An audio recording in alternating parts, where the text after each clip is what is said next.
obviamente, me acuerdo del hambre, porque pues eso no creo que se me vaya a olvidar.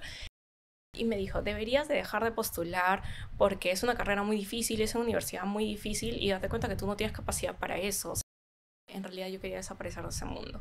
O sea, yo no quería estar aquí. Me dolía un montón simplemente existir. O sea, para mí el hecho de estar era muy pesado.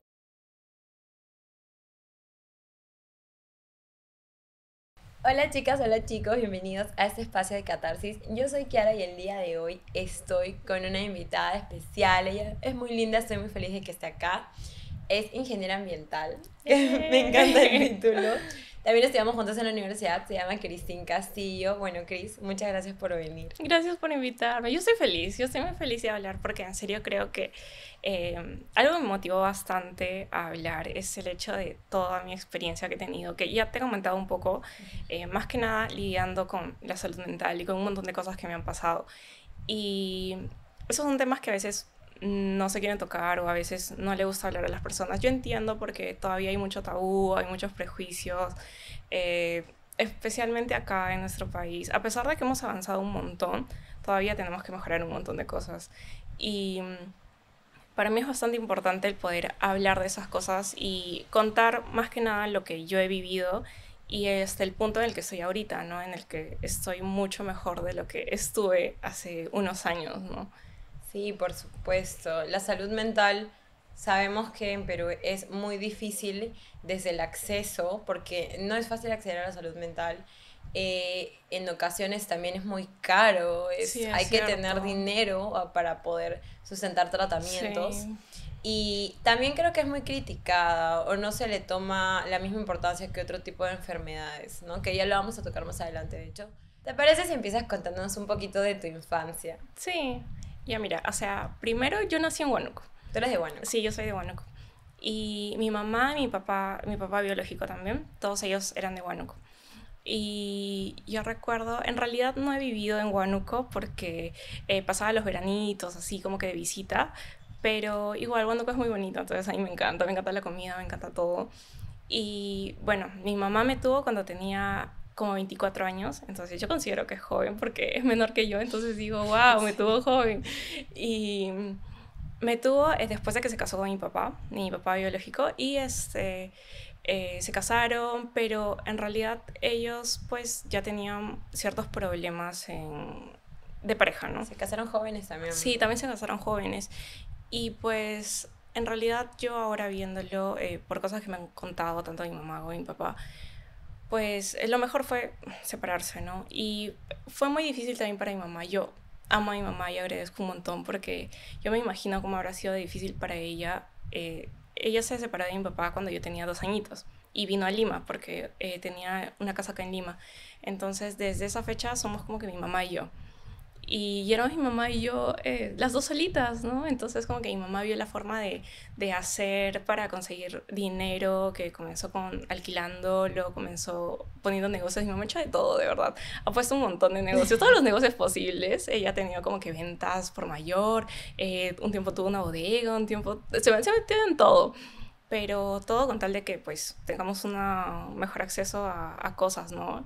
Y y justamente al momento de que ellos se separaron, pues pasó lo de que eh, siempre que se divorcian normalmente hacen el juicio por tenencia, ¿no? Ujú. Y ahí pasó que mi papá quería la tenencia y mi mamá también quería la tenencia, entonces obviamente eso fue juicio. Y al final se llegó al punto de lo que el juez dijo, que bueno, va a estar con su mamá, mamá va a tener la tenencia completa, pero veranitos va a estar con su papá. Ujú. Entonces ya veranos y luego todo el año académico estaba con mi mamá. Ujú. Y yo me acuerdo de eso, o sea, yo era chiquita porque mira, ellos se separaron a los 2 años y luego pues yo habré estado yendo a la casa de mi papá tipo 3 años, 4 años, 5 años, aprox hasta los 6 yo creo. Me acuerdo que yo era menor de 8 años, de eso estoy segurísima. O sea, Y tu mamá y tu papá ya se divorciaron, digamos, sí, se se separaron. separaron. Entonces Ajá, en el divorcio quedan en que tú vas los veranos, claro. pero tu papá seguía en Huánuco, o sea, tú Sí, ajá. viajabas. Claro, él se quedó viviendo en Huánuco. Ok, Mi mamá y yo fuimos las que vinimos la para que acá. vinieron a Lima. Y bueno, luego comencé a pasar los veranos en la casa de mi papá. Y en realidad me di cuenta ya de más grande, recién ahora que he tenido acceso pues a las terapias, a los tratamientos psicológicos, al psiquiatra y todo, de que en realidad un montón de cosas que pasaron cuando era chiquita me afectaron un montón. Yo no era consciente de eso, pero luego yo recuerdo que el psiquiatra me dijo, date cuenta de que para un niñito los 5 primeros años son súper importantes, son esenciales así para cómo se va a desarrollar como adulto después.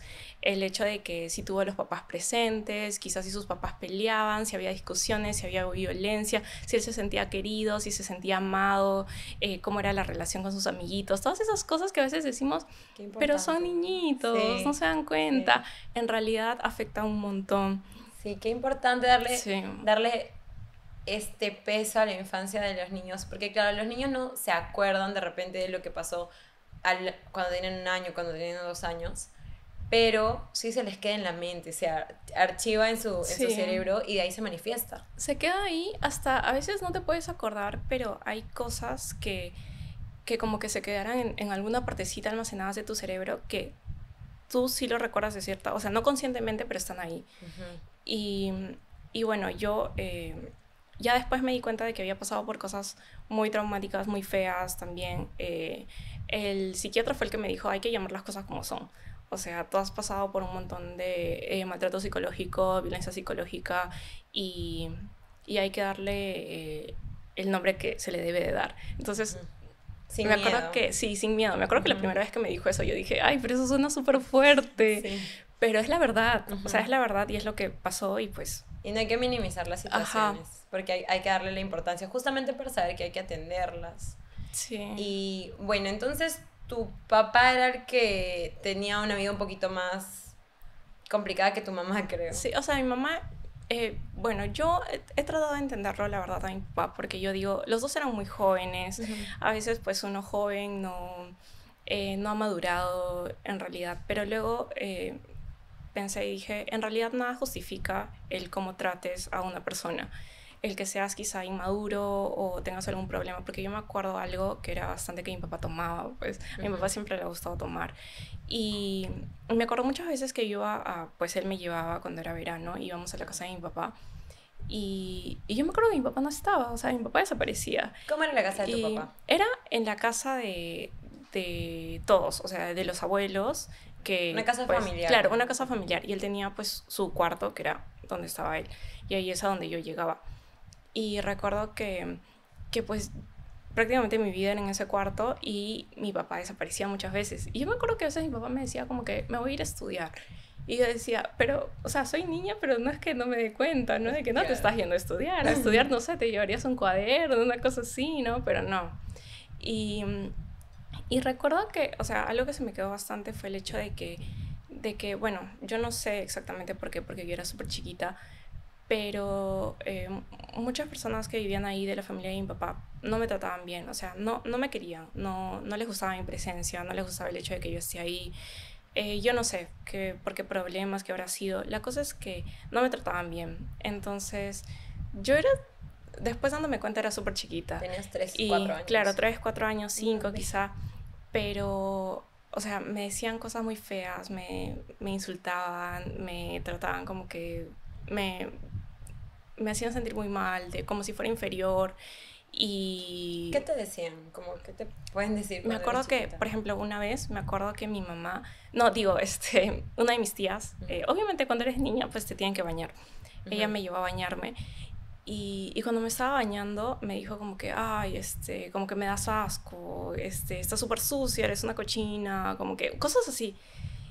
Y yo decía como que, o sea, es que a los 3 años no te bañas estoy sola sucia tampoco. Porque pues he jugado y me he revolcado en el suelo, ¿no? ¿Quién sabe, no? Cuando eres niño, pues... Claro, okay. Me acuerdo también que decían cosas muy feas, ahí me decían como que, putita, así, de verdad.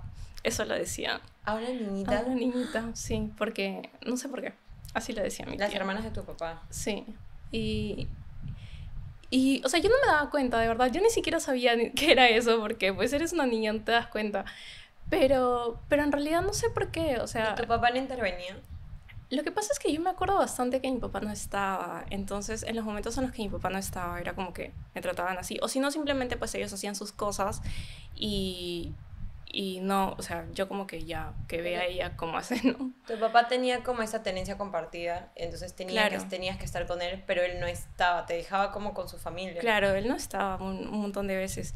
Y, y me acuerdo también algo que pues obviamente me di cuenta después porque un verano llegué a mi casa, o sea, ya llegué a Lima y recuerdo que me dolía mucho el estómago, me dolía mucho la boca del estómago. Y mi mamá como que estaba súper preocupada de qué es lo que te pasa, por qué te duele, porque mi mamá obviamente súper atenta y todo. Y nos dimos cuenta de que tenía gastritis. Y mi mamá me decía como que, pero ¿cómo vas a tener gastritis, Cristina? O sea, estás súper chiquita, no hay forma. Claro. Y mi mamá súper preocupada y me decía, pero ya, o sea, ya cómo es, ¿a qué hora te dan tu leche? Porque mi mamá me daba mi leche, mi comida, mi desayuno, todo, ¿no? Me decía, ¿a qué hora te dan tu leche? ¿A qué hora? Y yo le decía, no, es que no me dan. Y me decía, ¿pero quién te da? Y yo le decía, no, no hay. Y Pero como te que alimentaban en algún momento. yo me imagino que sí, pero lo que pasa también es que yo tengo muchos recuerdos que no tengo. Ujú. O sea, recuerdo cosas, pero hay un montón de cosas que no tengo recuerdos. Y muchas veces me preguntaba como que por qué no me acuerdo un montón de cosas de mi infancia. Y luego entendí, obviamente me dijo el psicólogo, que es un mecanismo que utiliza su cerebro al momento de vivir eventos traumáticos, que justamente por eso no los recuerdas, ¿no? Que ha sido una cosa traumática y por eso pues tu cerebro como que hizo como que lo olvidó. Ujú, claro. Y, y me acuerdo que pues yo le dije eso y antes de eso, pues mi papá desaparecía o mi papá estaba en otras. Pero tu papá se iba de la casa y Y te dejaba al cuidado de alguien más. claro, ajá, pero pues no había nadie No había más. nadie más. Y te Entonces, quedabas como casi solita en la casa. claro, y me acuerdo que yo me imagino, o sea, obviamente uno despierta y tiene que tomar su desayuno, su almuerzo, su cena y todas las cosas, ¿no? Y pues no había, o sea, no había desayuno, no había almuerzo, no había cena y yo me moría de hambre, porque yo me acuerdo así, de verdad, me acuerdo tener mucha hambre, así Ay, muchísima hambre. pobrecito. O sea, nunca he sentido eso después en mi vida, ¿no? Pero me acuerdo de eso y me acuerdo tengo una prima que en ese tiempo con ella pues jugábamos, ella paraba ahí, ella tenía, creo que es un año mayor que yo, o por ahí, estamos como que por la misma edad. Y me acuerdo que ella era como que la que me ayudaba para buscar algo de comer porque teníamos hambre. Me acuerdo que ella sacaba huevos, o sea, huevos para freír. Íbamos a la cocina y los freíamos en la sartén y no llegábamos a la cocina porque éramos bien chiquititas, pues entonces jalábamos una silla, así una silla de madera y nos subíamos a la cocina y pues lo freíamos. Ahora pensando, te juro que digo, qué chiquita debo haber estado por no haber llegado a la cocina y hasta ahorita a mí me da miedo freír un huevo porque siento que me voy a quemar con el aceite y me va a saltar y digo, ¿cómo hice en ese momento? O sea, de verdad, supervivencia porque si no, no sé. Luego me acuerdo también que como había huevos, hacíamos, no sé si has visto ese, como que la clara la baten para hacer como un merengue, algo Ponche. así. Ajá, como Ujú. ponche con azúcar y ya yo amaba eso, porque me gusta mucho el dulce, entonces pues yo amaba comer eso. Y ya pues sí, con eso comíamos, o lo que sea que hubiera. Me acuerdo que también había, por ejemplo, de esos fideos del chifa, que Ujú. son como que los de bolsita, Como el que desayuno. ajá, algo así, ajá. Y me acuerdo que había de esos. Y tenía tanta hambre que pues me los comía, o sea, me los comía, pero obviamente no estaban cocinados, pues estaban crudos. Los que habías así duritos. Claro, o sea, así tal cual abría la boca, como si fuera un snack, como si fuera unas papitas, una cosa así. Y me acuerdo de eso, me acuerdo que después de que mi mamá pues se enteró de que yo tenía gastritis, me dijo, Ujú. no hay forma, Cristina, o sea, tú no vuelves o si no vuelves. Lo que pasa es que mi mamá también tenía miedo, yo entiendo, por el hecho de que pues el juez había dicho eso y mi mamá Ujú. decía, ¿qué pasa si no cumplo con eso y luego me la quitan? Ujú. Y, y pues obviamente mi mamá no quería eso, entonces mi mamá me mandó al año siguiente con una maleta solamente de comida. O sea, una maletaza Oh. solamente de comida, de todo lo que yo comía, sería yogur, leche, vitaminas, todo, porque obviamente mi mamá estaba preocupada.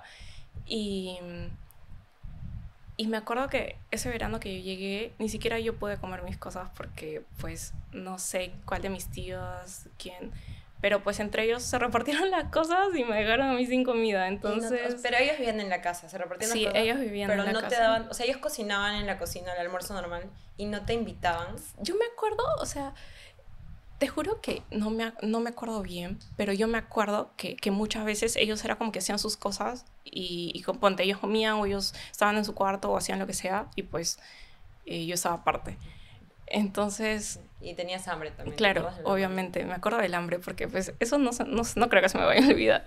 De ahí me acuerdo que varias veces ponte mi papá salía y yo me imagino, quizá habrá pensado como que para que no fastidie o algo así, y dejaba la puerta, o sea, dejaba todo cerrado en su cuarto y yo me quedaba adentro, o sea, me dejaba encerrada adentro. Te dejaban encerrada en Y el yo estaba cuarto. chiquitita, pues, o sea, si estás dormida no te das cuenta, luego despiertas y pues yo entraba en crisis y comenzaba a llorar porque, o sea, era un cuarto súper básico con la cama, la tele, lo que sea, pero obviamente pues quieres salir, no sabes por qué Claro. estás ahí.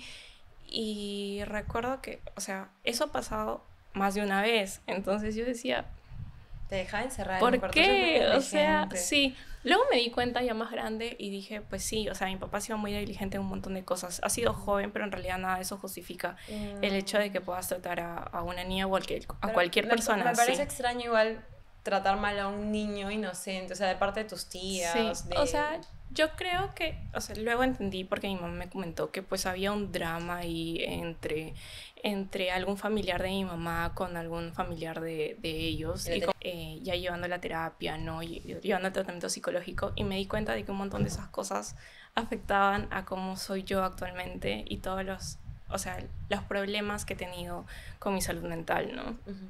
Pero, entonces, ¿qué pasó con tu papá si ya no fuiste en algún Eh, momento? O sea, tu mamá logró... llegó un punto en el que me acuerdo que, o sea, obviamente a mí no me gustaba, ya no sé exactamente qué edad habré tenido, que yo recuerdo que ya le decía a mi mamá, no quiero ir, ya no quiero ir, y fui, o sea, fue un año y mamá me dijo, cualquier cosa me llamas. Porque en ese tiempo no sé si había celulares, pero pues no teníamos celulares, había un teléfono fijo Ujú. en la casa de mi papá que estaba en la sala. Y yo me acuerdo que para comunicarnos usábamos las tarjetitas esas que raspabas, las que Sí, eran creo que 147, Hola Perú, sí. una cosa así. Yo también llegué a Y esa época. sí, sí, y mi mamá me mandó como que con mi tarjetita y me la puso así como que todavía pegada en mi mochila, como que no, para que no se pierda, porque no sé. Y me acuerdo que no sé qué habrá pasado, la verdad, que yo estaba, o sea, quería llamar a mi mamá, quería irme, me sentía muy mal. Y, o sea, cogí mi tarjetita y fui a la sala para llamar a mi mamá. Y cuando estaba a punto de llamar a mi mamá, vino alguien. O sea, no estoy segura si era mi tía, habrá sido alguno de los familiares. Y me dijo como, ¿qué estás haciendo? Yo le dije que iba a llamar a mi mamá. Y no me dejó llamar a mi mamá. O sea, no me quitó la tarjetita y pues no llamé a mi mamá. Pues 2 días siguientes mi mamá igual llamaba al teléfono fijo a ver como que cómo estaba y no le daban razón de mí. O sea, era como que Qué está miedo. durmiendo, o has jugado hasta tarde y pues se queda dormida, una cosa así. Pero ya obviamente sospechas, ¿no? Dices como que Ujú. quiero hablar con Cristina, simplemente saber cómo está, qué tal. Y llegó un punto en el que mi mamá dijo, pues, no, o sea, eso está muy raro. Y obviamente viajó y se fue a Huánuco y me recogió y nos fuimos. Y desde esa vez no volví. No volví más Seguro algo pasó, y ¿no? Igual ya ellos ya acordaron como que no tenía sentido que... y mamá, yo me acuerdo que pues teníamos miedo de que pase algo. Me acuerdo que nos fuimos a la playa. Mi mamá para eso ya estaba con mi papá, mi padrastro, que en Ujú. realidad para mí es mi papá. Y, y pues nosotros pasábamos los veranos en la playa, pasábamos los veranos en Pucusana cuando yo era chiquita. Y estábamos en Pucusana. Y me acuerdo que a mi mamá le avisaron, le habrán llamado y le dijeron que pues había venido mi papá, o sea, mi papá biológico con policías a la casa, como que me imagino a como que, oye, Cristín, ¿por qué no va? ¿No? Una cosa así. Y mi mamá me acuerdo que me dijo, o sea, si tú tienes que hablar, pues di la verdad. O sea, di que no te gusta estar ahí, que te tratan mal y que te vas a quedar conmigo. Pero me acuerdo que era súper importante porque mi mamá me decía, el problema es que como que consideraban el hecho de que hable el niño cuando tenía de 8 años a más. Y Ujú. yo era más chiquita, entonces era como que no sabíamos si iban a tomar en cuenta lo que yo diga. Ujú. Entonces, pero después de esa vez ya no Ya volví. no volviste. Ujú. Pero ¿y la relación con tu papá biológico? ¿Al menos recuerdas algo bueno de él, como que sí te daba cariño en algún momento? Es que es muy complicado. A pesar de que yo he tratado, eh, es una relación que no creo que sea muy buena para mí. Entonces, yo por mi salud, más que nada por mí y también por recomendación del psicólogo y del psiquiatra, pues Cortaste relación me con tu han papá. dicho, en realidad es una relación que no te trae nada bueno, más bien cada vez te hace sentir peor o te hace eh, reafirmar todas esas cosas. O sea, porque muchas veces me ha pasado que, por ejemplo, cuando yo estaba ya más grande y volvimos como que a hablar con mi papá, porque en realidad mi papá estaba como que intermitente en mi Ujú. vida Y me acuerdo muchas veces cuando yo era chiquita que yo, o sea, yo tenía esta idea igual, a pesar de que de todo eso, de que mi papá pues era lo máximo. Y yo lo amaba, y yo lo quería un montón, y yo quería que mi papá venga, para mi cumpleaños, que mi papá me quiera, que mi papá esté en mis navidades, porque obviamente una es niña y pues, ¿no? Una niña quiere a su papá. Además, tú Ajá, ves a tus demás amiguitos con papá sí. Y lo sientes que ves, debes querer los a un amas papá. incondicionalmente, o sea, si hagan errores o lo que sea, en realidad los amas. Y yo me acuerdo de eso, y yo me acuerdo así como que pensar en, mi papá va a venir para mi cumpleaños, mi papá va a venir para Navidad, o mi papá va a venir para tal fecha. Y pues mi papá no venía, o muchas veces me llamaba como que, ay, ¿cómo estás? O venía una que otra vez, pero un montón de veces me acuerdo que mi papá, por ejemplo, llamaba y era como que ya, estoy yendo a Lima, porque él vivía en Huánuco, ¿no? Estoy yendo a Lima, ponte el miércoles, voy a almorzar con Cristina o la voy a llevar a comer, entonces, que esté lista, ¿no? Ponte a la 1 de la tarde. Y mi mamá, yo estaba súper emocionada, le decía, ya, que me vista, que me aliste, y ponte, llegaba a la 1 de la tarde y mi papá nunca aparecía. Nunca aparecía, yo estaba súper emocionada y no llegaba. Y mi mamá lo que hacía con mi papá eran que me distraían, pues, o sea, o me sacaban a, no sé, a pasear, a comer, a los juegos, a lo que sea, como para que me distraiga y no me acuerde el hecho de que pues, mi papá no vino. Pero obviamente, a pesar de que eres niño, te das cuenta de esas cosas. Y eso me pasó tantas veces, o sea, tantas veces que yo a mi papá dije, yo a él no le puedo creer nada. O sea, yo no le puedo creer ni lo que me dice por llamada, ni lo que me dice por mensaje, por lo que sea. Porque me acuerdo que mi papá a veces me mandaba como que paquetes de Huánuco con cosas y a veces me ponía como que una carta, una cosa así, y me ponía cosas, o sea, me escribía ahí. Pero yo decía, o sea, no le puedo creer nada porque no cumple su palabra. No está ahí. Es muy triste hacer a los niños esperar o ilusionarlos de esa manera, porque sí, a los niños les duele. Sí, obviamente, te duele un montón. Mucho, y de ahí, claro, como decimos, se manifiesta más adelante de otras maneras. Claro, yo no me había dado cuenta, por ejemplo, una de las veces que estaba hablando con el psicólogo y estábamos como que haciendo de las terapias, las cosas que hacemos, ¿no? Y a veces hacemos como que varios ejercicios y en uno de esos habíamos tenido que hacer como que metas a corto, mediano, largo plazo, como que planificar cosas, ¿no? De mi vida. Yo tenía que poner cosas que quería hacer. Y esas cosas a mí no me gustan mucho, o sea, me gusta como que planificar cosas, pero en general. Porque luego cuando a veces no llego a lograr la cosa en el tiempo que ponte debería ser, me siento un toque mal por eso. Entonces yo le decía, sí quiero planificar, pero como que no quiero luego sentirme mal si no logré algo. No quieres ponerle fecha. Claro. Y como que el psicólogo me dijo que eso tenía que ver con mi papá. Y como que yo dije, pues no entiendo, o sea, ¿cómo que tiene que ver con mi papá? Y me dijo que, o sea, obviamente yo le he comentado un montón de cosas, le he contado todo, pues, ¿no? Y él me dijo que por las veces que yo le había comentado, ponte estas veces en las que mi papá me decía, sí, yo voy a ir y te voy a esperar y todo esto, y no se daba, como que hasta ahorita a mí no me gusta el planificar esas cosas y que no se den porque me hace sentir muy mal. Y yo dije, o sea, de verdad que tiene mucha razón, pero nunca me lo había planeado de esa forma. Y cositas así, o sea, cositas que en realidad a veces no te das cuenta y afectan un montón. Y muchas cosas que tenemos de adulto vienen de heriditas que nos hicieron de niños. Sí. Sí, qué locura. Pero entonces tu papá y tú nunca tuvieron una relación estable. No estable, como que sí hemos tenido una relación, pero en realidad ha sido como que por momentos volvíamos a hablar. Yo decía, ya, sí quiero tener una relación con mi papá, quiero volver a hablar con él. Y luego mi papá hacía alguna cosa. Le diste oportunidades. Y le di muchas oportunidades. Me acuerdo también que volvimos a tomar la relación cuando yo estaba en la pre. Me estaba preparando para la universidad, que también fue un momento súper fuerte para mí y súper desgastante. Y ahí pues habíamos retomado la comunicación y en una de esas pues yo quería ingeniería ambiental, postulé ingeniería ambiental y se me hacía difícil, no, obviamente no la hice a la primera, me demoré. Hay que dar contexto porque claro, Christine estudió en la agraria, en la Universidad Nacional Agraria de La Marina, y como es nacional, igual que yo, las dos somos de la agraria, y como es nacional, el proceso para ingresar a una universidad nacional es un poquito más complicado, más largo que otros porque hay vacantes. Y hay como muchas personas que quieren esas vacantes.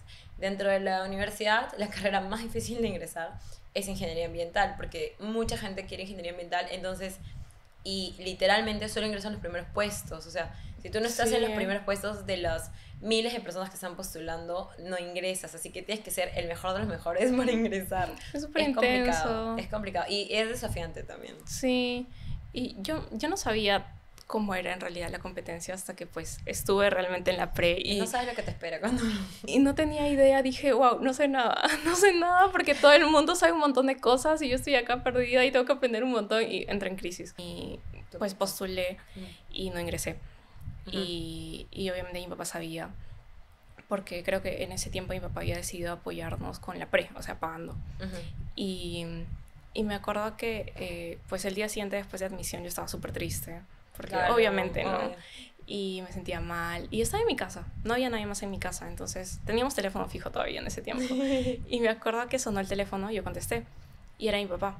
Y me dijo como que, ya fue el examen, ¿qué tal? ¿Qué pasó? Y yo le dije, no, papá, o sea, no ingresé.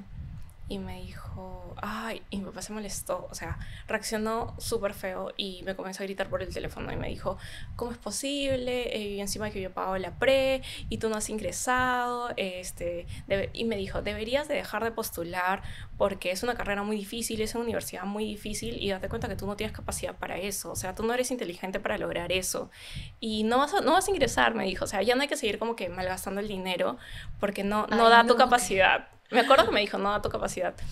Y Eso es un obviamente, puñal en el corazón. O sea, yo me imagino y me duele porque es bien frustrante no ingresar a la universidad. sí, o sea, yo ya me sentía mal simplemente de no haber ingresado Claro, yo solita. horrible. Para que alguien más te diga eso, pues porque ya de por sí cuando estás en ese proceso de postulación te sientes Sí. mal no solamente por ti, porque dices, wow, estoy defraudando a mis papás, a mi familia, que pues Están a veces esperando. cada persona tiene una realidad distinta económicamente, entonces quizás en ese esfuerzo para pagarte la pre, para pagarte la academia, hasta para pagarte el examen de admisión Sí, y pues el no lograrlo es súper fuerte. sí. Entonces yo ya me sentía mal, el hecho de que me diga eso, pues me sentí peor, comencé a llorar, lloraba y pues le colgué el teléfono, ¿no? Porque hoy ya ni le respondí, no le dije O sea, nada, ¿no?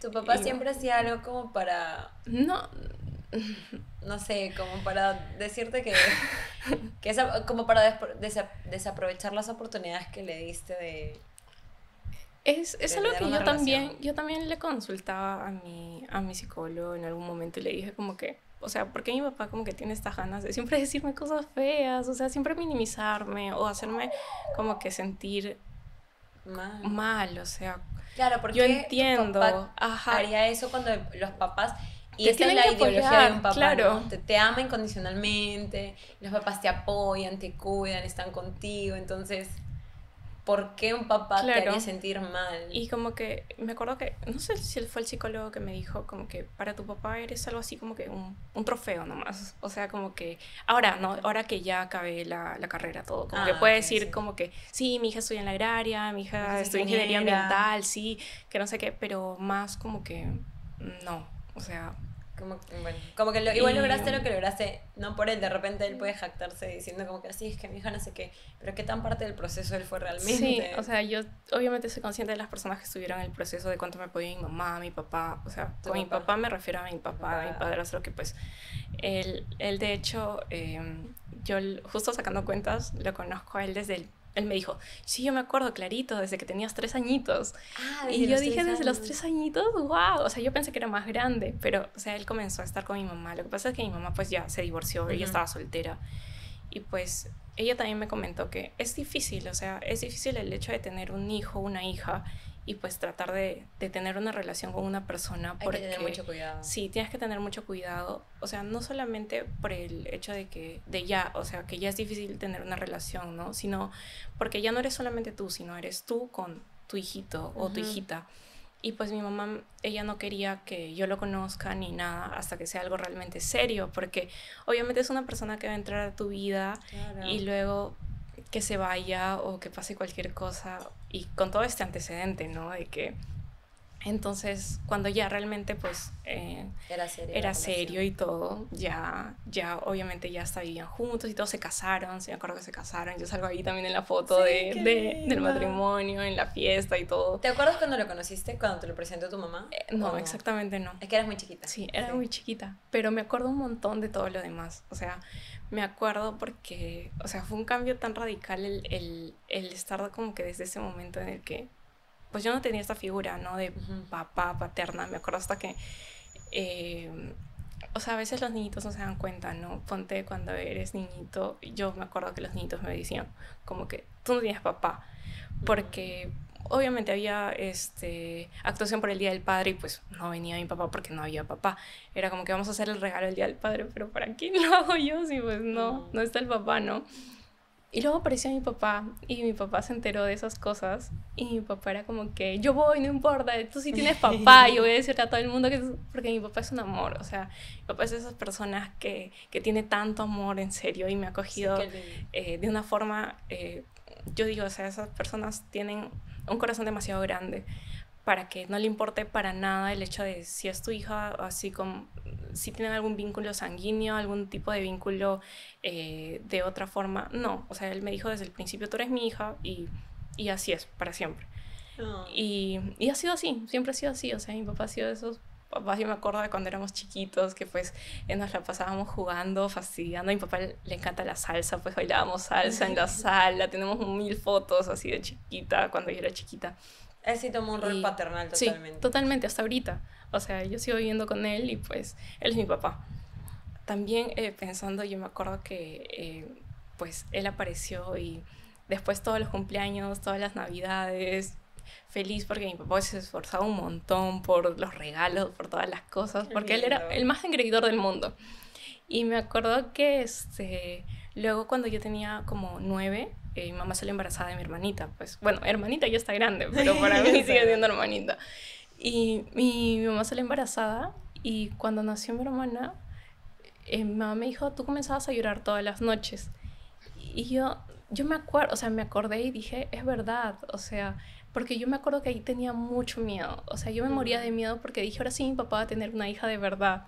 Ay, ¿y qué pasa si ya no me quiere? Y yo, o sea, eso era lo que pensaba en mi mente de niñita, ¿no? Y yo me acuerdo haber llorado un día y que mi papá vino a calmarme en la noche y me dijo como que, ¿qué pasa? Y yo le dije, papá, es que tú ya no me vas a querer. Y mi papá me dijo, ¿cómo dices eso? O sea, no, me dijo, no importa. O sea, no importa la sangre, no importa el vínculo sanguíneo, no importa el apellido, no importa nada. Tú siempre vas a ser mi hija y tu hermana también, y las dos exactamente igual. Los voy a querer exactamente igual a las dos. Y es verdad, o sea, él siempre ha estado ahí infinitamente con mi hermana y conmigo. Y ¿es que inclusive ahora que tus papás están divorciados? Sí, ahora sí. O sea, sigue siendo tu papá. Sí, o sea, mi papá, pues, no, ningún cambio. Él me dijo que nosotros nos habíamos separado, mi mamá y mi papá no, pues ya, obviamente ya hace unos años ellos se divorciaron, se separaron, cada uno siguió su vida, pero pues mi papá y mi mamá me decían, eso no cambia. Mi papá me decía eso, o sea, el que tú seas mi hija, que yo me separe o que pase cualquier cosa, no va a cambiar para nada, tú sigues siendo mi hija. Y de verdad, o sea, hasta ahorita mi papá es como que hasta cuando salgo me dice dónde estás, pásame tu ubicación, diviértete, todo. Qué lindo los súper protector, así, de verdad, porque es complicado, creo, tener una pareja con un hijo y tú llegar a querer a ese hijo como tuyo. Creo que es de una persona muy noble, de un corazón muy puro. Entonces me parece hermoso y me alegro mucho de que tengas un papá, a pesar de que tu papá biológico no ejerció ese rol como tal, que te hayas encontrado con, o sea, que la vida te haya regalado un papá. Sí, yo creo que soy muy afortunada. Yo siempre le he dicho a mi papá, hasta para el Día del Padre, a veces le hacía como que un regalo, una cosa así, y le ponía como que una dedicatoria de que yo siempre estoy agradecida con él, de haberme tratado así, de siempre haberme aceptado como su hija, sin pensarlo, o sea, sin siquiera pensarlo. Y mi mamá también me decía, o sea, yo sí estaba con una persona, primero era decirle, pues, no solamente estás conmigo y también yo tengo a mi hija, entonces eso es súper importante. Ajá, somos las dos. Y si no, pues, normal, o sea. Sí. Ahí hay que tener mucho cuidado a los niños también, a quien se les lleva como pareja y que la pareja quieran a tus hijos. O sea, les pueden querer de muchas maneras. De hecho, no es necesario que todos asuman un rol paternal, pero me parece hermoso que tu papá sea tu papá.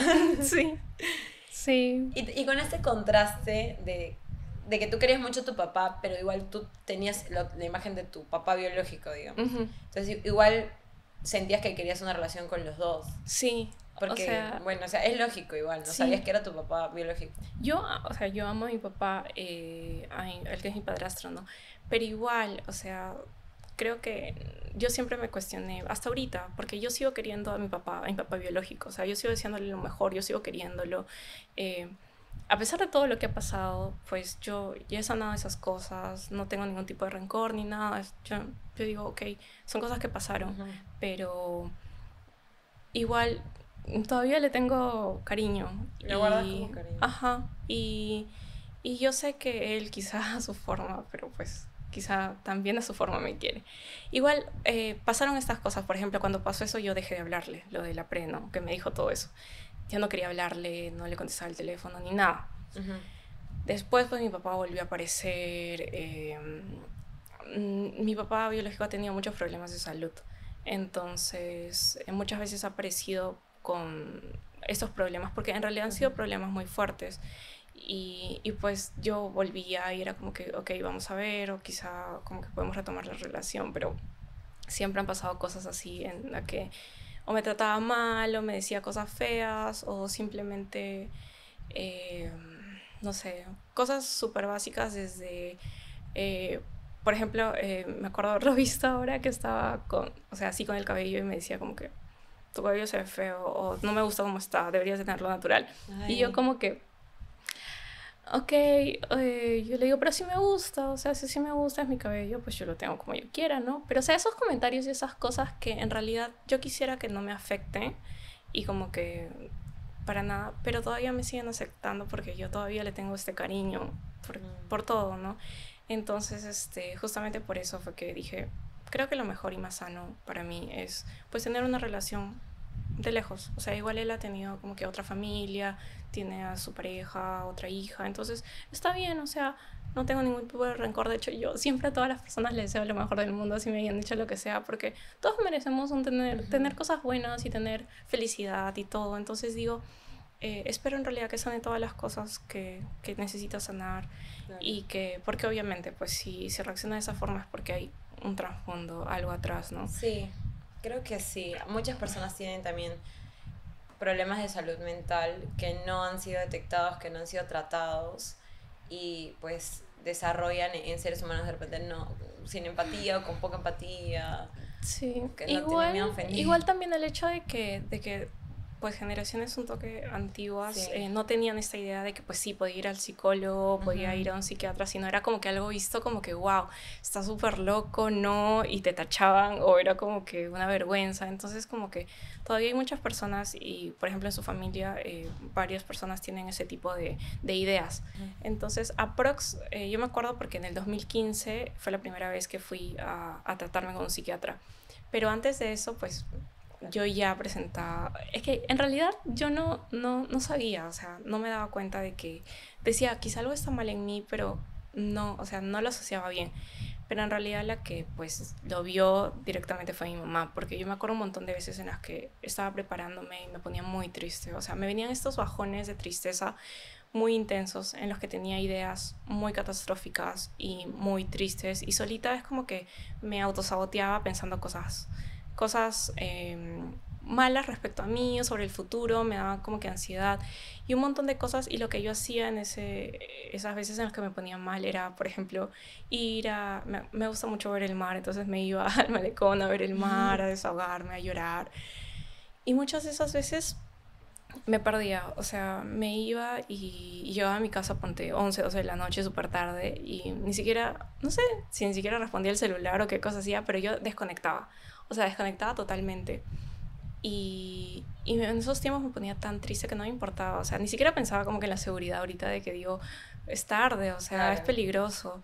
En esos momentos decía, pues no, si me pasa algo, pues ya no importa, o sea, no me importaba, estaba tan ida y tan mal que no me daba cuenta de un montón de cosas. Pero había algo específico que te ponía triste o era los pensamientos que Es tenías. que venían ciertos pensamientos de muchas cosas, o sea, de que sobre mi aspecto físico, sobre mi inteligencia, sobre que no era suficiente, sobre que me veía mal, sobre un montón de cosas que son cosas con las que lidio hasta ahorita, ¿no?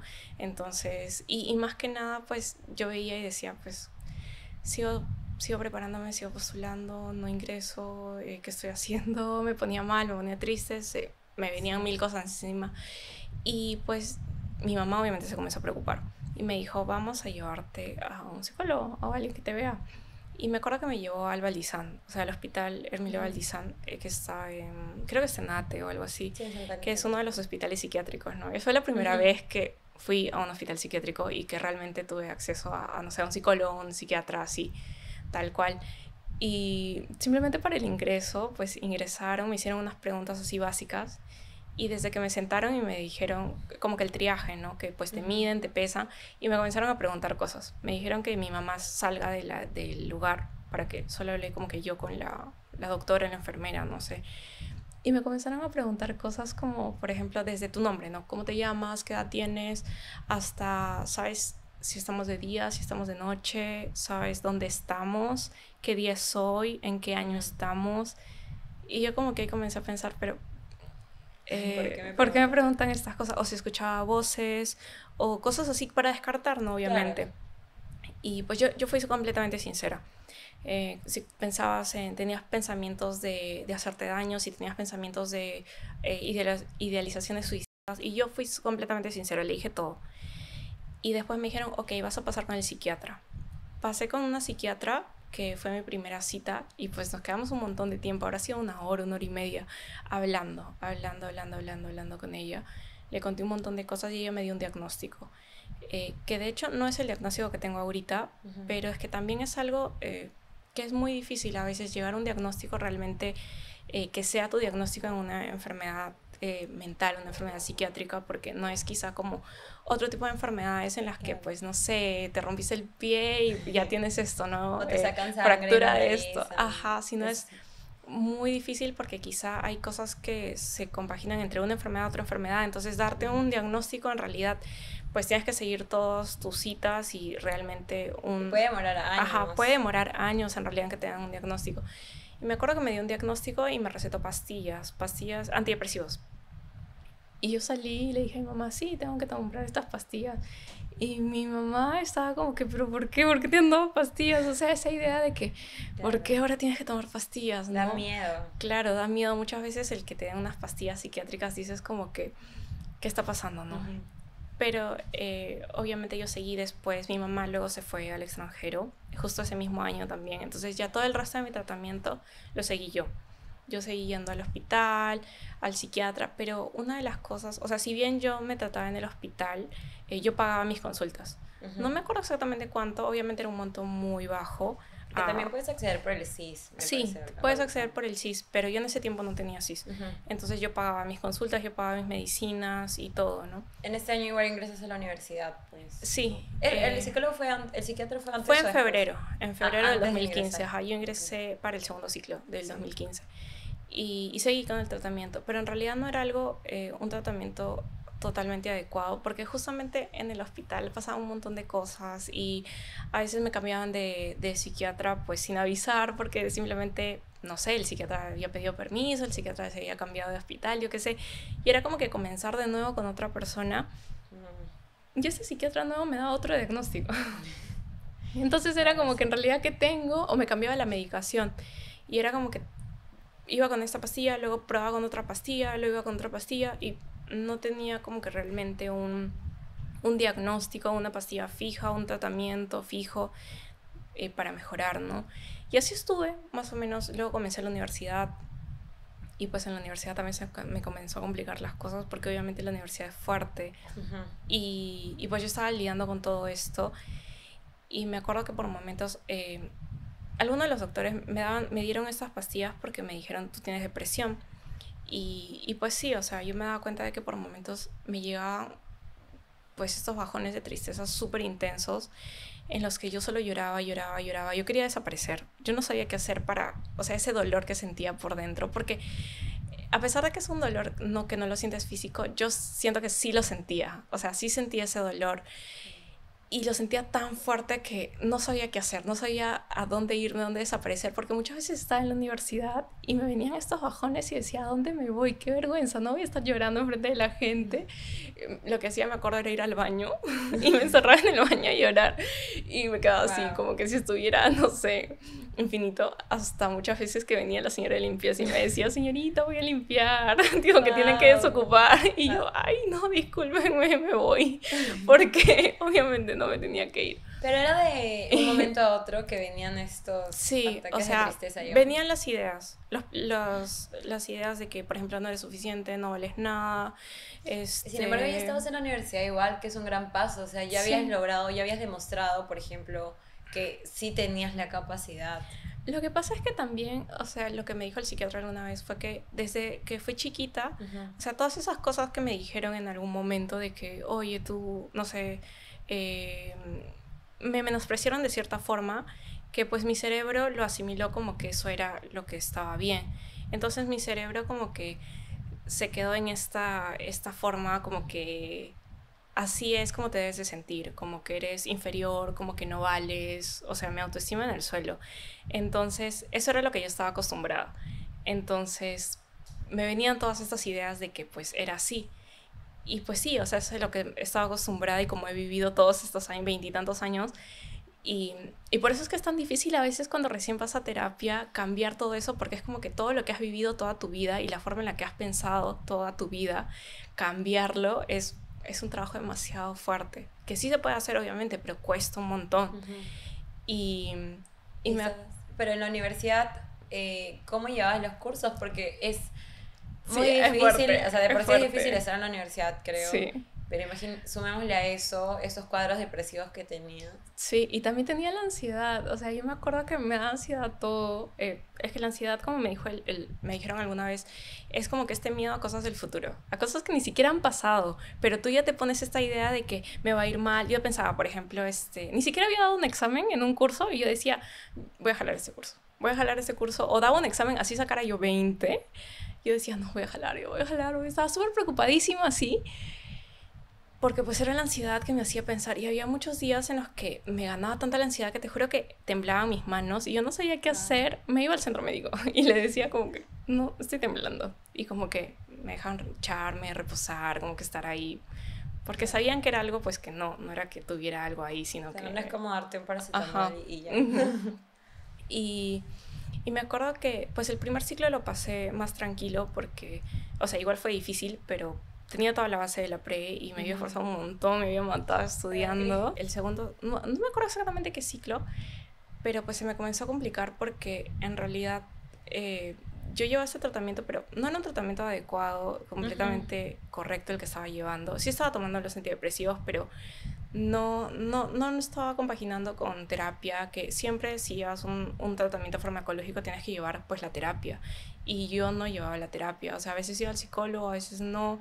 Entonces en realidad no estaba sanando todo eso, porque se supone que a veces pues puedes tomar la medicación, pero luego tienes las herramientas que aprendiste en terapia y luego puedes hasta dejar la medicación y lidiar con eso ya con esas herramientas, ¿no? Y habiendo curado todo lo que se cura en terapia, ¿no? Pero pues yo no lo estaba haciendo así. Y yo seguía sintiéndome mal, yo seguía poniéndome triste, y llegó un punto en el que yo comencé a tener estas ideas de que en realidad yo quería desaparecer de ese mundo. O sea, yo no quería estar aquí, me dolía un montón simplemente existir. O sea, para mí el hecho de estar era muy pesado. O sea, yo decía, en realidad es muy difícil para mí estar aquí, y muchas veces hasta hacía planes y decía, ¿cómo voy a hacer para acabar con esto? O sea, porque no puedo, en serio, no puedo lidiar con ese dolor. Y hasta hacía los planes y daba las cartas, porque decía, tengo que dejarle una carta a mi mamá, tengo que dejarle una carta a mi papá, tengo que dejarle, o sea, a las personas, ¿no? Porque algo que no quería era que las personas o las personas cercanas a mí se sientan mal. O sea, yo decía, no quiero que ellos se sientan mal o sientan que han hecho algo mal y que por eso pues ha pasado esto. No, o sea, yo quiero que entiendan que pues fue mi decisión y pues... No pudieron cambiarla. Ajá. Pero... igual se iban a sentir mal. Sí, obviamente, o sea, no pero era lo que pensaba en ese momento. Claro. Luego, pues no. Es que en ese momento, pues el mundo se te derrumba y no tienes otra forma y piensas esas cosas, ¿no? Obviamente ahorita, pues no hay forma. Sé que tengo este círculo de apoyo, tengo mis amigos, tengo mi familia.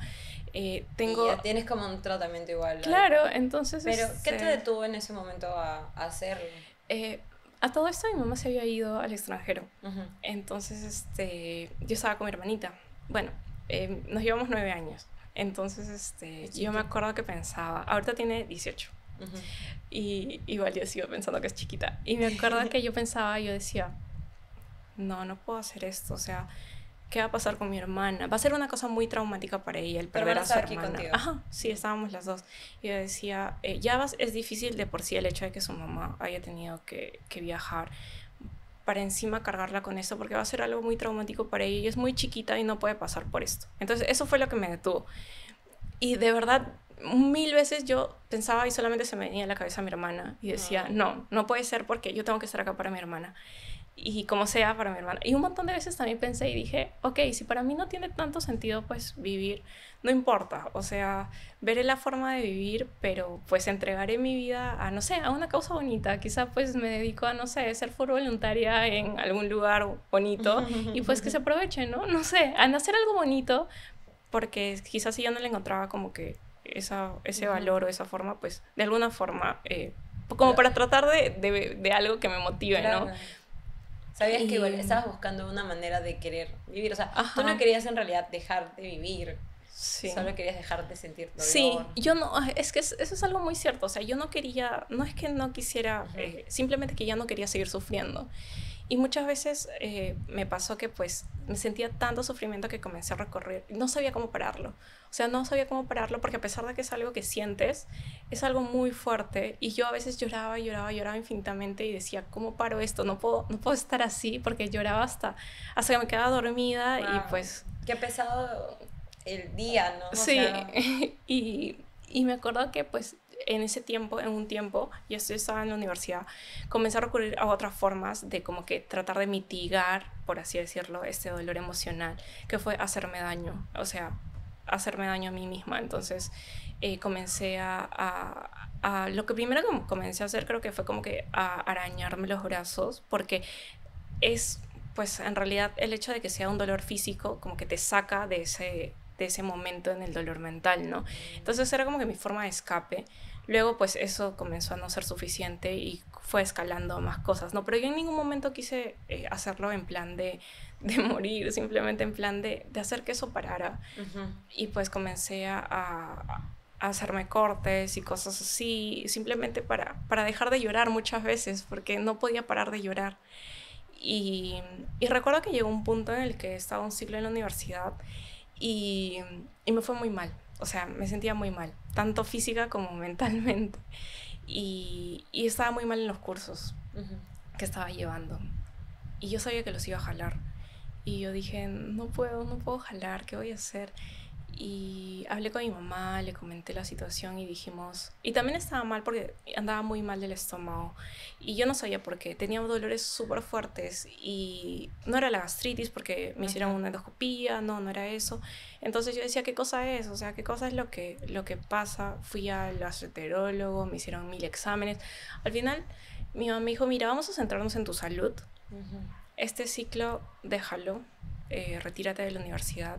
Y simplemente vamos a centrarnos en que estés bien y después ya lo retomas.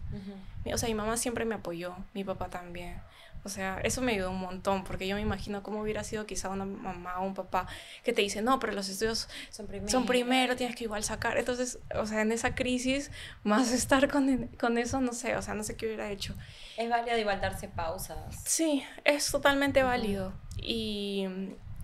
Y yo lo necesité en ese momento, entonces procedí a retirarme del ciclo. Y algo que pasó fue que pues en la universidad me hicieron una derivación para ir a psiquiatría. No es tan fácil retirarse del ciclo, creo. No, porque como que tienes que... Yo creo que te decían que tienes que ir con el psicólogo. Entonces yo fui con el psicólogo para decirle como que cuál era mi motivo, qué es lo que estaba pasando. Y le conté. Y me dijo como que, ya, pero ¿qué tienes? O sea, ¿por qué tomas las pastillas? ¿Qué diagnóstico tienes? Y yo no sabía qué decirle, porque yo no... O sea, me habían dicho tantos diagnósticos que yo no sabía qué decirle. Realmente tengo esto. Yo le dije, mira, me han dicho esto, pero también me han dicho esto, pero me han dicho esto, pero ahorita estoy tomando esto.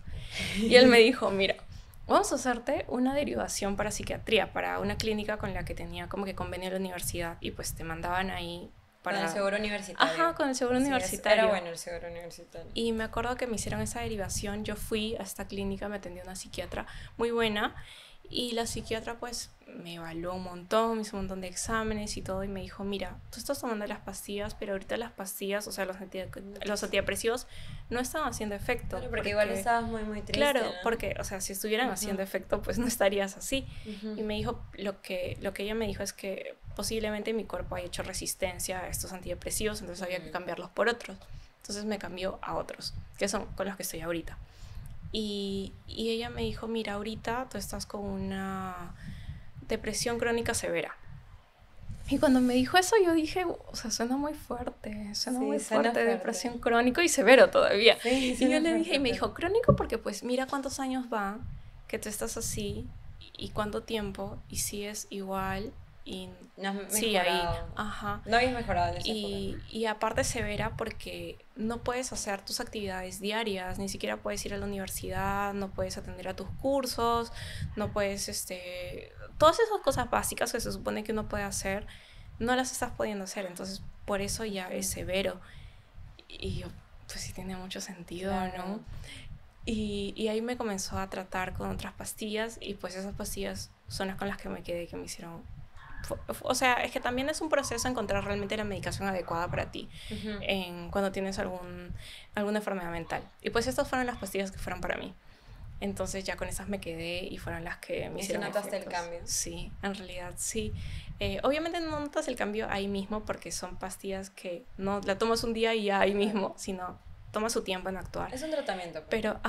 Pero sí, o sea, comencé a notar el cambio y comencé a llevar también... aparte con una psicóloga y a trabajar en otras cosas, ¿no? En realidad ha sido un proceso muy largo porque mira, yo la primera vez que pisé un lugar para salud mental fue el 2015, ya estamos 2024, yo todavía sigo en este proceso 9 años. Sí, en el que pues sigo sanando cosas, estoy muchísimo mejor, pero es un proceso y quizá para mí ha tomado un poco más, quizá para otros toma un toque menos. Y algo importante es que en todo este proceso también he tenido recaídas. Hay un montón de veces en las que me he puesto mal. Y muchas veces personas que están en este proceso pues tienen una recaída y piensan que ya, o sea, se acabó, no me está funcionando. Todo este proceso que perdí, todo lo que mejoré, se perdió. Y no es así, o sea, es natural. El proceso no es lineal. Exacto. Y vas a tener un montón de caídas, un montón de momentos buenos y un montón de momentos malos. Y es parte de... Entonces, tampoco minimizar el hecho de todo lo que has avanzado por una recaída o por varias recaídas, porque las vas a tener, o sea, van a estar ahí. Y bueno, ahorita estoy tratándome con un psiquiatra y con un psicólogo aparte, que justamente el psiquiatra me recomendó un psicólogo de acuerdo, que me haga un tipo de terapia de acuerdo a lo que tengo. Y ya ahora sí tengo mis diagnósticos fijos de qué es lo que tengo, y que estoy también tranquila y pues sí creo que eso es lo que tengo, porque también es algo que a veces es un toque difícil lograr que el doctor o el psiquiatra te dé tu diagnóstico, porque muchas veces no optan por darte el diagnóstico ahí o son un toque reacios en darte el diagnóstico. Y yo no entendía eso, yo decía, pero yo quiero saber qué tengo, o sea, claro, dígame, obvio, ¿no? Ponerle un nombre a lo que claro, está pasando. Un nombre o sentirme identificada con algo, pero me dijeron que a veces quizá no puede sugestionar a la persona, entonces como que se reservan un toque de eso, ¿no? Pero después justamente eso surgió porque el doctor me había dicho, ya con el que llevo ahorita también, que tengo un trastorno mixto ansioso-depresivo. O sea, pues las dos cosas, ¿no? Pues la ansiedad y la depresión. Y justamente es mixto porque están las dos presentes, no es que pues solamente una o la otra. Entonces están las dos. Pero, y por eso pues sigo tomando los antidepresivos, sigo llevando la terapia. Pero yo me acuerdo que llegó un mes en el que el doctor me aumentó una pastilla. Me dijo, vamos a probar esta pastilla. Y yo, ok, está bien. Y la comenzamos a probar. Y me comencé a ir muy bien con esa pastilla. Me comencé a ir mejor. Y yo dije... Y luego como que pasó el tiempo, volví a ir a las citas y le dije, pero ¿por qué me está dando esta pastilla? O sea, quiero saber, ¿no? ¿Qué tengo? Y me dijo... mira, lo que pasa es que yo creo, o sea, no creo, tienes o sea, aparte de lo que tienes tu trastorno mixto ansioso depresivo, tienes un trastorno de la personalidad. Y pues yo no tenía idea de qué era eso, ¿no? Ujú. Y luego entendí que pues hay muchos trastornos de la personalidad, Sí. del tipo A, del tipo B, del tipo C, es todo un mundo. También suena fuerte. También suena fuerte.